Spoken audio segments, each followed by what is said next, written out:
it's just a matter of time before the US takes, these sort of longer term decisions that might relate to the number of military bases it keeps in Europe, the number of troops it keeps on the ground, these sort of things where you see a kind of material result after the proclamation of the goal that Europe needs to invest more in defense and manage the security of the continent more independently. So that's probably going to take some years.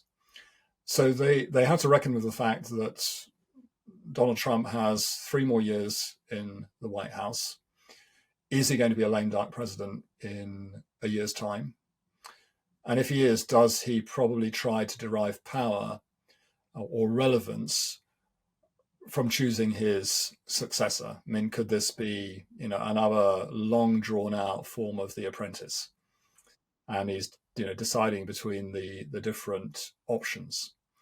So I think that's probably the game that's in play. And maybe for the Russians, that's an unsettling one, because they can't be 100% sure that these policies being outlined now are actually going to stick, and they're going to be converted into outcomes that are measurable and indeed lasting. So I think they've got a good long way to go. Overall, I suspect their suspicion of what they perceive as a deep state in the United States is going to temper some of their current celebrations. But I think they're most definitely in celebratory mood right now. But they haven't got good reason, I think, to celebrate their position in Ukraine, because in a sense one can say that the Ukrainians have been slowly losing this war probably for the last 2 years. I don't think you can say at the same time, paradoxically, that Russia has been winning the war. It's in this situation where it should be doing much better. It may ultimately do much better simply because Ukraine is the weaker of the two parties when you look at their resources. But it all comes down to ultimately how you fight the war, and whether the Ukrainians are in fact putting up just sufficient barriers to slow the Russians down to ultimately exhaust them. We know that Russia is still having to recruit 25,000 soldiers a month to put them into battle, because that's the number they're losing. It is becoming more expensive to recruit these soldiers, and the quality of the soldiers in many cases is very low. And we're talking about, be it ex-prisoners, people apparently fighting even in their 50s, and they're not capable of conducting, by any measure, sophisticated warfare. So that's why the Russians are not doing better. And as one commentator said to me recently, somebody who analyzes deeply the so-called Z communities, Telegram channels. So these are the sort of patriots and supporters of the war, at least probably 95% of them.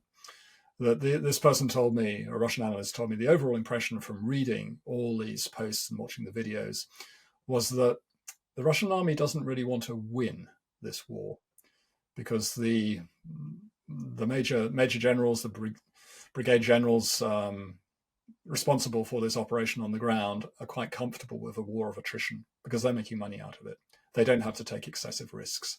They can just continually bring people into battle, use them as cannon fodder, and the system kind of works. So I think there's a big question there about whether the Russian army will really be able to punch through. And possibly a sign of their perhaps a frustration in the Kremlin, or indeed even desperation, is the fact they're resorting to such a wide-scale air campaign targeting critical infrastructure, particularly energy infrastructure in Ukraine. That's an indication that they're actually not doing so well on the battlefield, much as they would like to create the impression that a whole string of towns are about to fall and the Ukrainian army is in chaos and the front is going to collapse. I don't see any sign of that right now. The Kremlin has been pretty complimentary today about this security strategy document, but there's a lot of warm words. But is this attempt at a US reset with Russia any more likely to succeed than the last 4 attempts at resetting relations with Russia? Well, that's a great question. I mean, I think that the people in the Kremlin just cannot hide their glee at this document. I mean, it just could have been drafted in Moscow and put out there as a probably some prototype of what the ideal version of US foreign policy would be in many respects. So, I mean, I think they must be saying to themselves that this is just too good to be true. There's something that doesn't feel quite right here. And as I don't tire of saying to people that Vladimir Putin believes very strongly in the existence of the US deep state. And in that respect, he's got something in common with Donald Trump. So I think from the Russian perspective, they have to ask themselves, is this sustainable?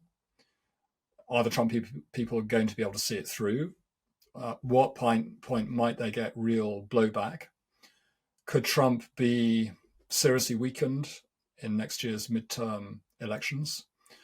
Could things move against him in Congress? Quite possibly. But what we do pick up is that within the Trump electorate itself, particularly in the sort of Bible Belt states, that there's just a lot of dissatisfaction with the fact that he talks a great game, but people don't feel the economic benefit of it. So could he get into trouble with his own electorate? Well, again, I'm not an expert on US politics, but I think looking at it from a Russian perspective, you'd have to say that's a risk. So the Russians probably sense that they can, make hay while the sun shines. And I think they're definitely looking here to Trump to put pressure on the Ukrainians to bring this war to an end effectively on something close to Russian terms. So this is going to be the first big test of what he can really deliver. But equally, I think they'll be struck by some of the obvious contradictions in this document. The fact that the US is so dismissive about Europe, yet sees a role for itself in Europe, sees itself committed in certain ways to helping Europe build up its capacity to be a strategic player, to manage its relationship with Russia. So the US hasn't gone yet. At the same time, I think the Russians see that Trump and those around him are attracted by commercial deals and will do everything to try to sustain this impression that there is a fortune to be made by developing Russian natural resources, only a question of Americans coming back into the Russian market, trying to deploy probably those frozen assets that Europe wants to use to support Ukraine for some sort of US-Russia development fund. I mean, this was in the original 28-point so-called peace plan. So I think they're holding out, that sort of bounty for the US side, hoping they'll sort of really bite on that and believe that because they're starting a business relationship, everything else is going to fall into place.